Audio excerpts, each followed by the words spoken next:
नमस्कार। अभी हम लौसिंगना थाना में हैं और एक बड़े मामले में यहाँ पे मौजूद हैं। दरअसल आज अखबारों की सुर्खियां बटोरा गया था और अखबारों में ये छपा था कि एसडीओ ने अपनी वाइफ को जला दिया है और इस मामले में आज उनके सब परिवार जो हैं वो यहाँ मौजूद हैं। सीधे उनसे जुड़ते हैं, ये मामला जानना चाहते हैं। क्या मामला, क्या हुआ था? सर, कल हमको 8:45 में मेरा मोबाइल पर फ़ोन आया कि आपकी बहन जल गई। और इतना बोलने के बाद ये फ़ोन कॉल जो है सो हमारे मेहमान के छोटे भाई शिवनंदन कुमार के द्वारा हमको किया गया था। इतना बोलने के बाद फ़ोन को डिस्कनेक्ट कर दिया गया, फिर काट दिया गया। फिर जब हम उनको पुनः कॉल बैक किए तब वो बताए कि घटना जो है सो घट चुकी थी। हम लोग आरोग्यम अस्पताल आए, आरोग्यम रेफ़र कर दिया। हम लोग बोकारो जा रहे हैं, रामगढ़ के आसपास पहुंच चुके हैं। और मेरा मकान यहीं शिवपुरी हुआ और एसडीएम आवास से मेरा दूरी मुश्किल से 4 किलोमीटर होगा। इससे पहले किसी तरह की कोई भी बात होती थी तो मुझे तुरंत सूचना दिया जाता था, लेकिन ये पहली बार हुआ कि घटना 7 बजे के आसपास हुई और मुझे सूचना जाती है 8:45 बजे। यानी आप कह रहे हैं कि पहले भी कोई घटना घटी थी? घटना नहीं घटी थी, किसी तरह का कोई भी बात हो, जैसे घरेलू मामला हो या कोई कार्यक्रम हो या कुछ हो, तो हमारे मेहमान हमको तुरंत फ़ोन करते थे। लेकिन कल जो घटना घट गई तो मेहमान हमको फ़ोन भी नहीं किए, बल्कि उनके जगह पर उनके भाई हमको, मतलब 7 बजे के लगभग घटना घटी है, 8:45 बजे हमको सूचना मिलती है। जब तक बहन मेरा कुछ बोल पा रही थी तब तक मुझे सूचना नहीं दिया गया। और जब लोग समझ गए कि अब ये कुछ बोल नहीं पाएगी तब मेरे पास सूचना आया। इससे साफ जाहिर होता है कि मेरी बहन खुद नहीं जली है, उसको जलाया गया है। चलिए, ये तो बड़ा आरोप है। और एक चीज जानकारी आपसे लेना चाह रहे हैं, कब हुई थी शादी? शादी सर 20 नवंबर 2011 को हिंदू रीति रिवाज से जो सिस्टम है, सिस्टम के तहत हुई थी सर। और कभी बहन आपकी कोई आरोप लगा रही हो कि उनके द्वारा ऐसा किया गया है, एसडीएम के द्वारा? बीच में 6ठा महीना में इन लोगों के बीच में अनबन हुआ था दोनों में, तो मुझे बुलाया गया था। हम अपने भाई के साथ गए हुए थे, हम लोग दोनों भाई थे और उनके घर के टोटल फैमिली थे। तो हम लोग आपस में बैठ के बात किए। उस दिन हमने एसडीएम साहब से बोला कि एसडीएम साहब, आप मेरी बहन को क्रश करते हैं, ये ठीक बात नहीं। हम लोग क्या करें जो आप लोग खुश रहिएगा। तो जो भी बात थी उस दिन उन्होंने बोला कि ठीक है, आज के बाद अब हम लोग ठीक ठाक से रहेंगे, आप लोगों को कुछ करने का आवश्यकता नहीं। यानी किस चीज को लेके विवाद था? कभी आपकी बहन ने कुछ बताया हो?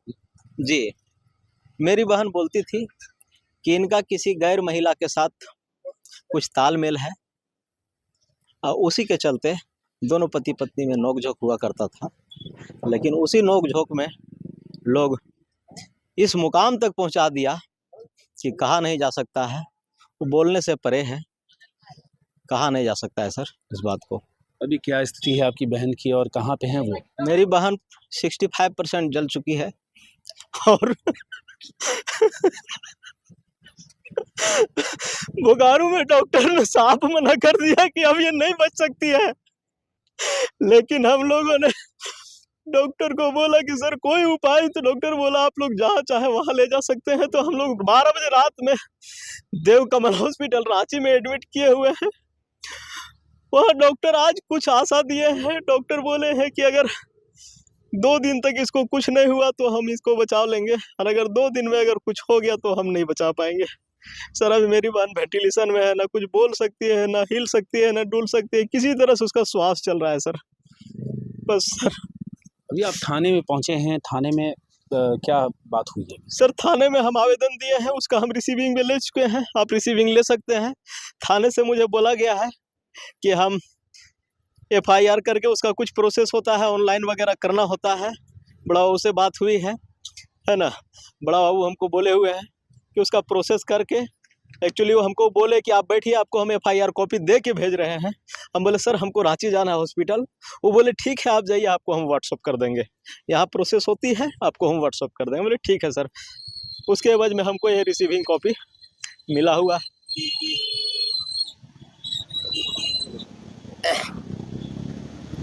ये रिसीविंग कॉपी है, ये दिखा रहे हैं, और लोसिंगना थाना से मिला है। थाना प्रभारी ने आपको बता दिया है कि यानी जो FIR होगा वो मिल जाएगा। जी, उन्होंने हमको आश्वस्त किए हैं। वो हमको बोले कि आप रुकिए, आपको हम कॉपी दे के भेजेंगे। लेकिन हम बोले सर कि क्या टाइम लगेगा? वो बोले ऑनलाइन वगैरह करना पड़ता है, थोड़ा प्रोसेस है, उसमें टाइम थोड़ा लगेगा। हम बोले सर हमको रांची हॉस्पिटल जाना है। बोले आप निश्चिंत जाइए, आपको हम व्हाट्सअप कर देंगे FIR कॉपी, और कल आके आप 11 बजे तक उसका मूल कॉपी आप ले लीजिएगा। लेकिन शादी को 2011 में हुई थी ना जी, तो उसके बाद क्या लगता है कि किस तरह से आपका उनका व्यवहार था, कभी कुछ बात? सर 2011 में शादी हुई, उस समय ये आम इंसान थे। लेकिन जब ये प्रशासनिक पदाधिकारी बने, BDO बने, तो धीरे धीरे इनका थोड़ा सा रंग रूप चेंज होने लगा था। ये हम लोग को भी आभास होता था कि थोड़ा सा इनका चेंजिंग हो रहा है। लेकिन जब ये SDM बन गए तो इनका पूरा रंग रूप चेंज हो गया, और ये मैंने इतना चेंज हो गया कि और इतना घिनौना काम कर दिए कि अपनी पत्नी को ही जला दिए हैं। और मेरी बहन जो है सो एकदम जिंदगी और मौत के बीच जूझ रही है। सर मान लीजिए 2 से 3 दिन का मामला है, तो कभी उनसे बात हुई हो, किस तरह से घटना घटा है, उन्होंने क्या बताया आपको? सर आपको तो बोले ही कि संडे को बहन मेरे यहाँ आई थी, और मंडे को मॉर्निंग में 8:30 बजे SDM आवास के गेट पर हम छोड़े हुए हैं। तो उस समय तक वो कुछ नहीं एवं इंजीनियर बनकर भरे सफलता की ऊंची उड़ान, जहां साधारण छात्र भी झारखंड टॉपर्स बनकर बना रहे इतिहास। दूरदर्शी शिक्षाविद श्री विपिन सिंह के मार्गदर्शन में मेडिकल एवं इंजीनियरिंग के लाखों छात्रों के लिए आशा की किरण के रूप में गोल nation's leading institute. thefollowup.in. Like, share and subscribe. www.thefollowup.in